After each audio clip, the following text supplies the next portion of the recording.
Good morning all of you. భారతదేశ ప్రజలకు ప్రధాని నరేంద్ర మోడీ సందేశం. పేపర్ స్టేట్మెంట్లో వచ్చినటువంటి ఇన్ఫర్మేషన్ని మీకు చదివి వినిపిస్తున్నాను. భారతదేశంలో 121 కోట్ల మందిలో కేవలం 10% మంది రోజు 10 రూపాయలకి జ్యూస్ తాగితే ఒక నెలకు అది సుమారు 3,600 కోట్లు. మేము పెప్సీ మరియు కోకో కోలా తాగినప్పుడు ఈ 3,600 కోట్లు మన దేశం నుండి బయటకు వెళ్తాయి. పెప్సీ కోకో కోలా కంపెనీలు ప్రతిరోజు 7,000 కోట్లకు పైగా పొందుతున్నాయి.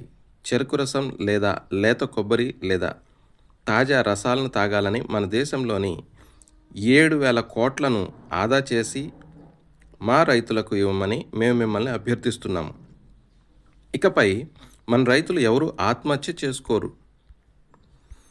తాజా రసాలను తినేటప్పుడు అది 1 కోటి మందికి వారి జీవనం కోసం ఆదాయాన్ని ఇస్తుంది.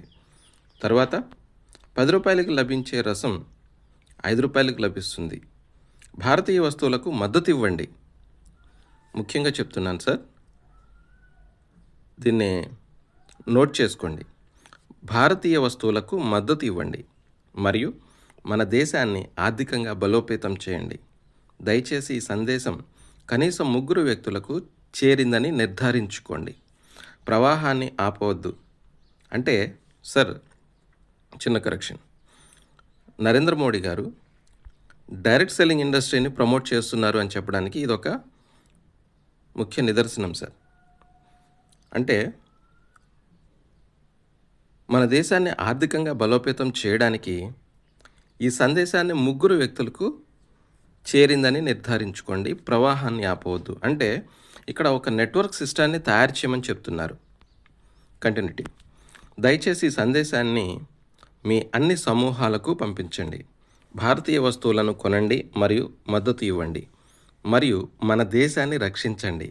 భారతీయులందరూ 90 రోజుల పాటు విదేశీ ఉత్పత్తుల కొనుగోలును ఆపివేస్తే భారతదేశంలో ప్రపంచంలో 2వ అత్యంత ధనిక దేశంగా అవతరిస్తుంది.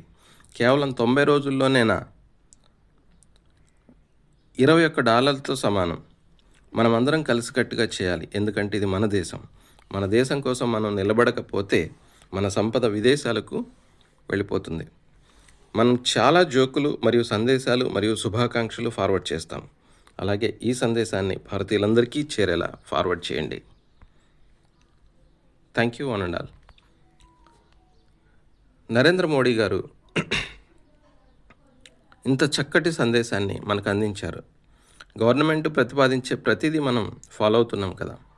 అలాంటప్పుడు గవర్నమెంట్ని స్థాపించినటువంటి ప్రస్తుతం రన్ చేస్తున్నటువంటి ప్రధాని స్థానంలో ఉన్నటువంటి నరేంద్ర మోడీ గారు చెప్పినప్పుడు దాన్ని మనం ఖచ్చితంగా అవలంబించి తీరాలి కదా. సో మరి ఒకసారి ఆలోచించండి ఫ్రెండ్స్. మన ఇండియన్ కంపెనీ ప్రోడక్ట్స్నే మనం ముందుకు తీసుకువెళ్దాం. మన భారతదేశ అభివృద్ధికి సహకరిద్దాం. Thank you.